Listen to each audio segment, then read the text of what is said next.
সুপ্রিয় শিক্ষার্থীবৃন্দ, আশা করি তোমরা সবাই ভালো আছো। আমি আজকে তোমাদের সঙ্গে আলোচনা করব স্বাস্থ্য সুরক্ষার নমুনা প্রশ্ন নিয়ে। প্রথমে আসতে পারে একক কাজ। ভালো থাকার জন্য যে দুজনে যে আশা করা করতে চাও সেগুলো লিখো। এর আছে আমরা দেখবো। তো আমার ভালো থাকা, এটা একটা গোলের ভিতরে, এটা লিখবে। শারীরিক স্বাস্থ্য, এটা বিভিন্ন তীর চিহ্ন দিয়ে, এখানে আবার গোল গোল গোল চিহ্ন দিয়ে অথবা চতুর্ভুজ দিতে পারো।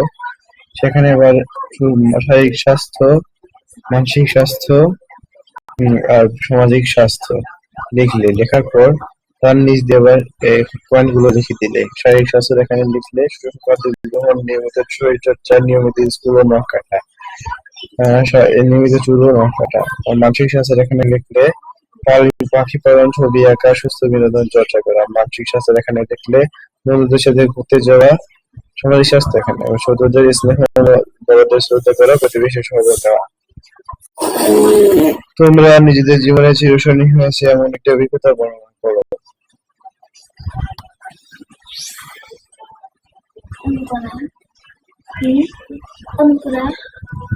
এখানে আমার নাম শাহিন, গ্রাম Karatia, Tangail, HMI school and কলেজের অষ্টম শ্রেণী পড়ি। আমার বন্ধুর নাম সুমন, আমার বাড়ির পাশেই ওদের বাড়ি। আমরা দুজন একসাথে স্কুলে যাই ও খেলাধুলা করি।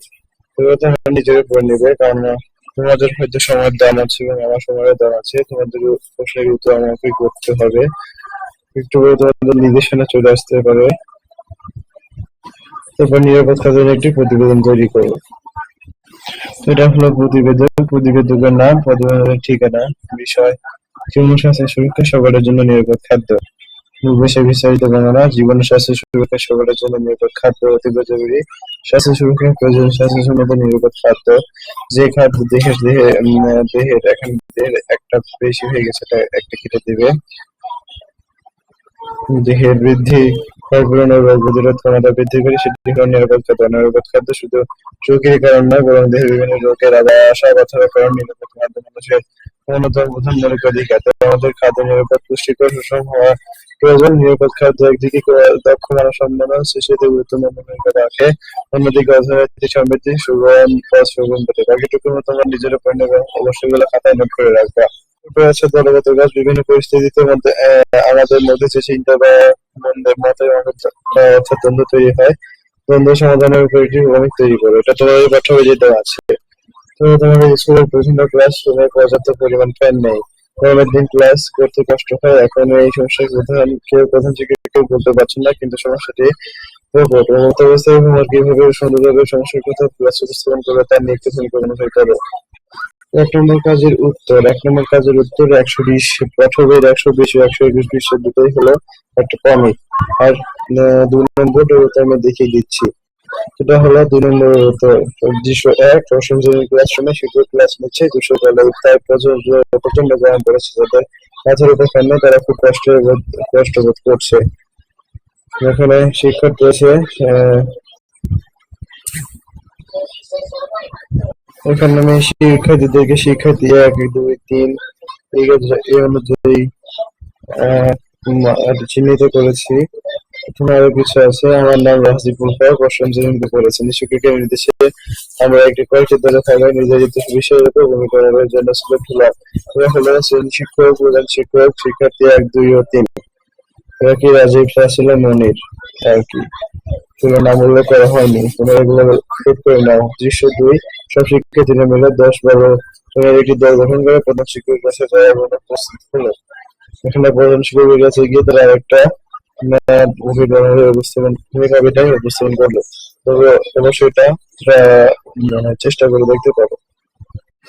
তোমাদের দলগত কাজ। এটা তোমাদের দলের আলোচনা করে দিল, ভিত্তি সম্পর্কে তথ্য সম্পর্কে প্রশ্নমালা তৈরি করো।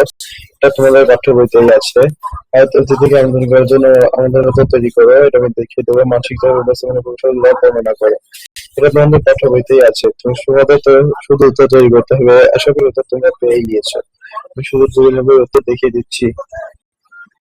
3 জুলাই 2024 সুদীপ বেছে নেবেন আগামী 6 জুলাই 2024 আমাদের স্কুল বার্ষিক ক্রিয়া ও সাংস্কৃতিক অনুষ্ঠানে উদযাপিত হতে যাচ্ছে। এ মহৎ অনুষ্ঠানে গণপ্রজাতন্ত্রী বাংলাদেশ সরকারের মাননীয় স্বরাষ্ট্রমন্ত্রী উপস্থিত থাকার সময় সম্মতি জ্ঞাপন করেছেন। বিশেষ অতিথি হিসেবে উপস্থিত হবেন বিশিষ্ট ক্রীড়া ব্যক্তিত্ব জনাব মোহাম্মদ রফিক। এছাড়া উক্ত অনুষ্ঠানে স্বনামধন্য আরো অনেক ব্যক্তি উপস্থিত থাকবেন।